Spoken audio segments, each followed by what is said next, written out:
Students हम third example करते हैं। थर्ड एग्जाम्पल की स्टेटमेंट है let a n be a sequence of real numbers for x greater than equal to 0। आपने ए x define करना है एज समेशन ए एन, मतलब यही वाली ए एन वाली टर्म्स को सीरीज़ में कन्वर्ट कर दिया है फिर n is less than equal to x. So x अगर तो इंटीजर है तो एन 1 to x बन जाएगा, क्योंकि एन की वैल्यू x तक है मैक्सिमम, तो 1 to x बन जाएगा। बट अगर इंटीजर नहीं है x तो n की वैल्यू 1 से लेके बॉक्स x तक होगी। बॉक्स x होता है ग्रेटेस्ट इंटीजर फंक्शन, आपको पता है इंटेग्रल वैल्यू ही या इसका आंसर आता है।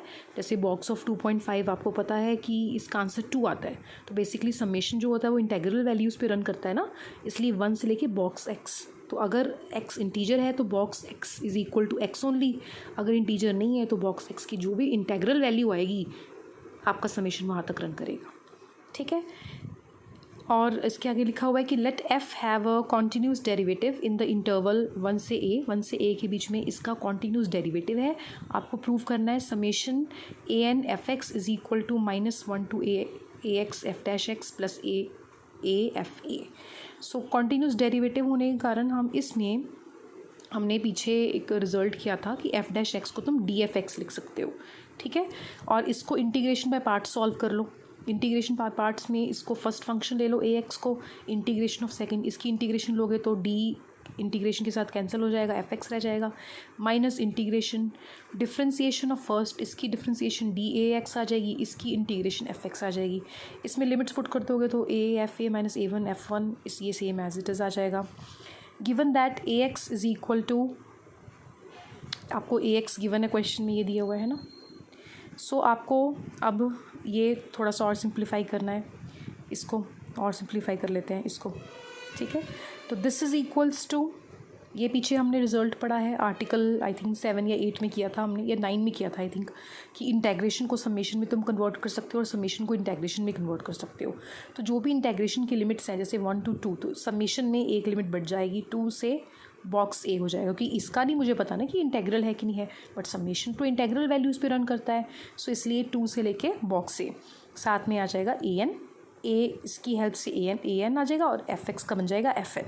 ठीक है, so also a one is equal to A one, वो तुम कैलकुलेट कर सकते हो कि ए वन की वैल्यू यहाँ से क्या बनेगी, एक्स को 1 पुट कर दो, एक्स को 1 पुट करोगे तो 1 से लेके 1 मतलब एक ही वैल्यू आएगी ए वन। ठीक है, so A one is equal to A one. So अब यहाँ पर आपने वैल्यू पुट कर देनी है 1 to a x f dash x is equals to, right side पे तुम्हारा ये ए वन एफ वन। ठीक है, एक ये है और एक ये है। ठीक है, ये वाले का तो ये वैल्यू आ गई, इसकी वैल्यू बन जाएगी ए वन एफ वन, क्योंकि A one is A one, right. So A one F one, तो ये दोनों कंबाइन हो जाएंगे और आपका जो समेशन है वो कन्वर्ट हो जाएगा 1 से लेके बॉक्स ए। 1 से लेके बॉक्स ए को तुम इस तरह से भी लिख सकते हो, N less than equals to A. ठीक है, ये टर्म अलग से लिखनी पड़ेगी, ये रह गई। ठीक है, अब ये वाली टर्म को तुम इधर ले जाओ और इसको इधर ले जाओ। ठीक है, ये आ गया तुम्हारा, this is your answer. Next example 4 में using integration by parts in a Riemann Stieltjes integral prove the following. तो ये 2 पार्ट्स आपको प्रूव करने हैं, तो प्रूव करते हैं इसका। First, summation alpha varying from 1 to n 1 upon alpha s, इसको तुम कन्वर्ट कर सकते हो। अभी मैंने बोला ना समेशन को हम इंटेग्रेशन में कन्वर्ट कर सकते हैं, लेकिन अब आप नोटिस करो तो यहाँ पर समेशन 1 से शुरू हो रहा है और यहाँ पर भी इंटेग्रल 1 से शुरू हो रहा है। तो आप क्या करो, समेशन को 2 से रन करो, मतलब फर्स्ट वाली टर्म को अलग कर दो, सेपरेट कर दो। तो फर्स्ट जब हम 1 पुट करेंगे तो ये आ जाएगा 1 upon 1, क्योंकि अल्फ़ा अगर 1 है, 1 की पावर 1 इज़ 1 ना, 1 की पावर कुछ भी ले लो, 1 की पावर एस 1 ही होती है। सो ये 1 को सेपरेट करके लिख दिया। ठीक है, अदरवाइज समेशन 2 से शुरू होएगा, तो समेशन अगर 2 से शुरू हो रहा है तो आपकी जो इंटीग्रेशन है वो 1 से शुरू होएगी।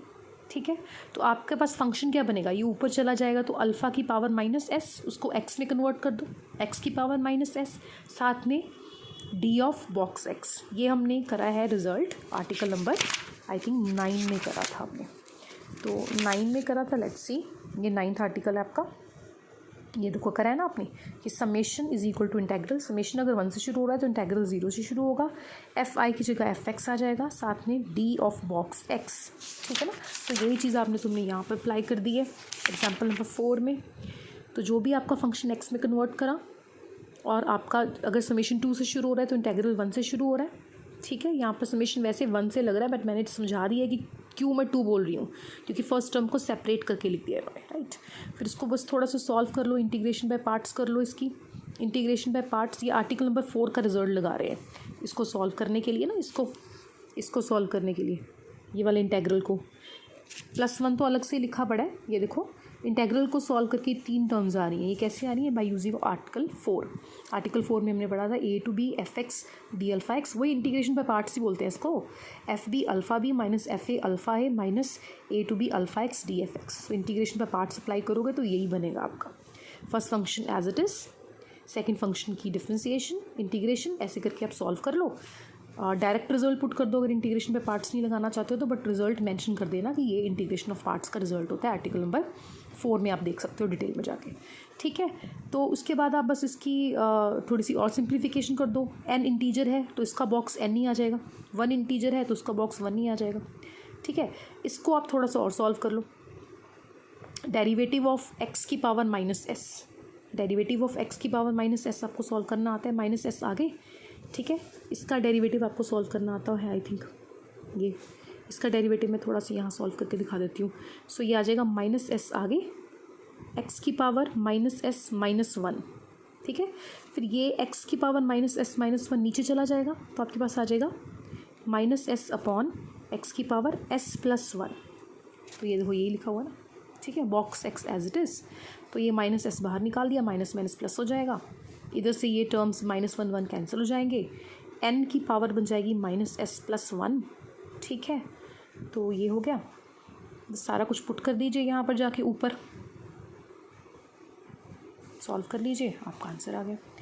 सिमिलरली इसी तरह से आपने नेक्स्ट करना है। इसमें कुछ गलतियाँ हैं तो मैं यहाँ पर होल्ड कर रही हूँ, आप ये गलतियाँ ठीक कर लीजिए। यहाँ पर n नहीं x है, यहाँ पर भी, ठीक है, यहाँ पर बॉक्स नहीं लगा हुआ, पढ़ लीजिए, प्रूफ बिल्कुल सेम है, ठीक है, कुछ ज़्यादा फ़र्क नहीं है। तो अगर लगेगा कुछ भी नहीं समझ में आ रहा तो आप मेरे से डेफिनेटली पूछ सकते हैं।